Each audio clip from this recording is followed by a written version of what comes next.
ಕಾರ್ಯ ತೆಗೆದಕ್ಕೆ ಬೇಡ ಬೇಡ, ಇದು ಸಮಾಜದಲ್ಲಿ ಸರಿ ಅನಿಸೋದಿಲ್ಲ, ನಾವು ಏನಾದರೂ ಸುಧಾರಣೆ ಆಗಬೇಕು, ನಮ್ಮ ಮಕ್ಕಳು ಏನಾದರೂ ದೊಡ್ಡ ದೊಡ್ಡ ಹುದ್ದೆಗೆ ಹೋಗ್ಬೇಕು, ಆಚೆ ಒಂದೇ ಉದ್ದೇಶದಿಂದ ಎಲ್ಲರಿಗೂ ಶಿಕ್ಷಣ ಕಲಿಸಿದೆ.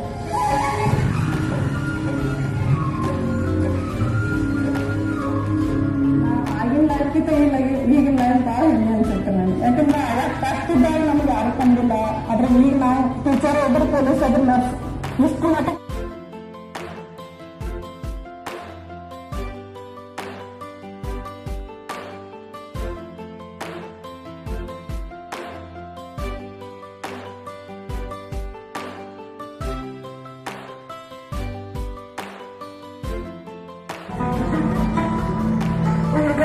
ಈ ಎಲೆಕ್ಟ್ರಿಕಲ್ ಕೆಲಸ ಮಾಡ್ತೀನಿ. ಫೇಸ್ಬುಕ್ಕಲ್ಲಿ ಫ್ರೆಂಡ್ ಆಗಿ ನಂಬರ್ ತಗೊಂಡು ಫೋನ್ ಮಾಡಿ ಮೆಸೇಜ್ ಮಾಡೋದು, ಪ್ರೀತಿಸ್ತಿದ್ವಿ ಅಂತ ಇಬ್ರು ಪ್ರೀತಿಸ್ತಿದ್ವು. ಅದಕ್ಕೆ ಒಂದು ಮಜಾ ಆಗಬೇಕು ಅಂದ್ಕೊಂಡು ಇಬ್ರು ಮಜಾ ಆಗಕ್ಕಂತ ಮಾತಾಡ್ಕೊಂಡು ಹೋದ್ವು.